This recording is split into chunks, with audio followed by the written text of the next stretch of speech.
दोस्तों, आज की कहानी है ननन जी अपना काम खुद करने की आदत डालिए, फिर ससुराल में कौन करके देगा।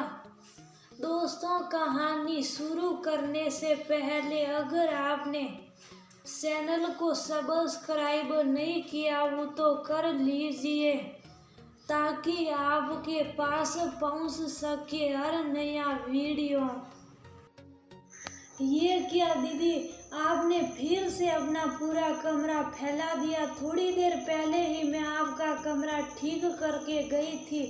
जब भी आप कहीं जाने के लिए तैयार होती हो तो अपना सामान सारे कमरे में फैला देती हो। कहीं आपका तौलिया पड़ा है, कहीं जूते पड़े हैं, तो कहीं पर आपने अपनी ड्रेस फेंक दी रखी है। दीदी, ये गलत बात है। आपको अपना सारा सामान करीने से रखना चाहिए। निया ने अपनी ननन भारती से कहा तो भारती बोली, भाभी मुझे ये सब काम पसंद नहीं है, आप मेरा कमरा ठीक कर देना। यदि आपकी बस की नहीं है तो मैं मम्मी से कह दूंगी, वह मेरा कमरा व्यवस्थित कर देगी। भारती की बात सुनकर निया उसे समझाते हुए बोली, दीदी आपको अपना कमरा खुद ठीक करना चाहिए। हर काम के लिए दूसरों पर आश्रित रहना ठीक नहीं। उस वक्त उसकी सास भी वहीं पर थी। निया की बात सुनकर वह गुस्से में बोली, ये कौन सा तरीका है ननन से बात करने का। यदि तुम निया का कमरा ठीक नहीं करोगी तो मैं ठीक कर दूंगी।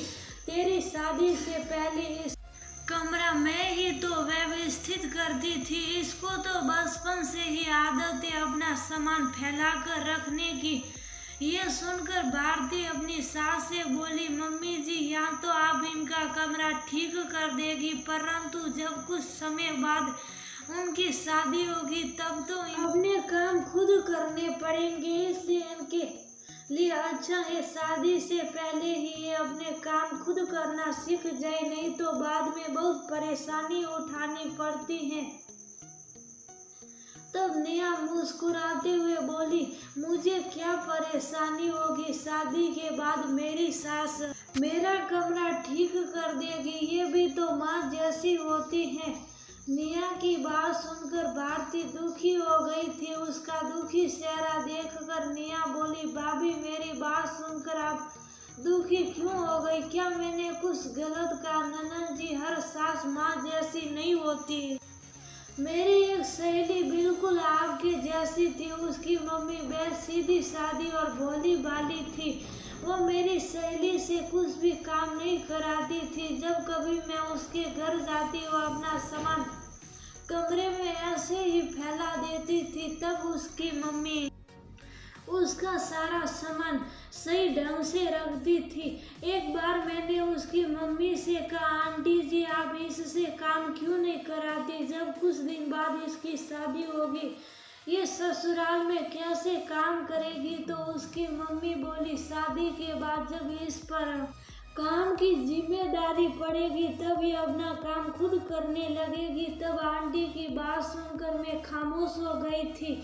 कुछ समय बाद मेरी सहेली की शादी हुई। शादी के बाद जब वह अपने ससुराल गई तब आदत के अनुसार ससुराल में जब एक दिन अपने पहनने के लिए साड़ी पसंद कर रही थी तब उसने अलमारी में से निकालकर साड़ियाँ पलंग पर फैला दी।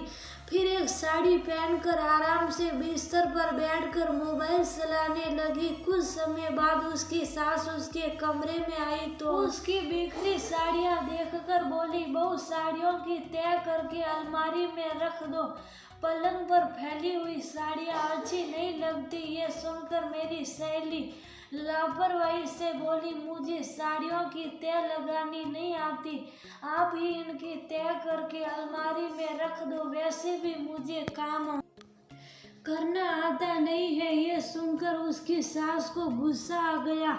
वह गुस्से में अपने बेटे से बोली, बेटा इसके मायके छोड़ा, जब ये अपना काम करना सीख जाएगी तभी इसे यहाँ लेकर आना। आज ये मुझसे अपनी साड़ी तय करने कह रही है, कल को अपने जूठे बर्तन मांजने के लिए भी कहेगी। जब उसके बेटे ने उन्हें समझाने की कोशिश की तब वह गुस्से में बोली, बेटा नहीं, बहू का इस तरह से उल्टा बोलना ठीक नहीं लग।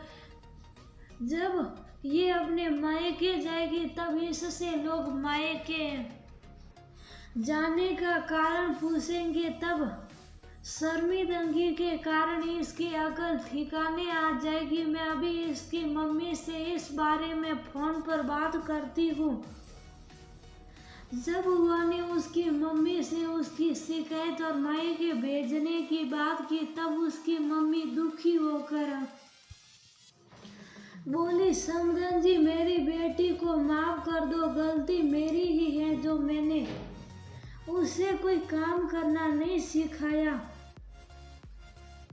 उसकी तरफ से मैं माफी मांगती हूँ।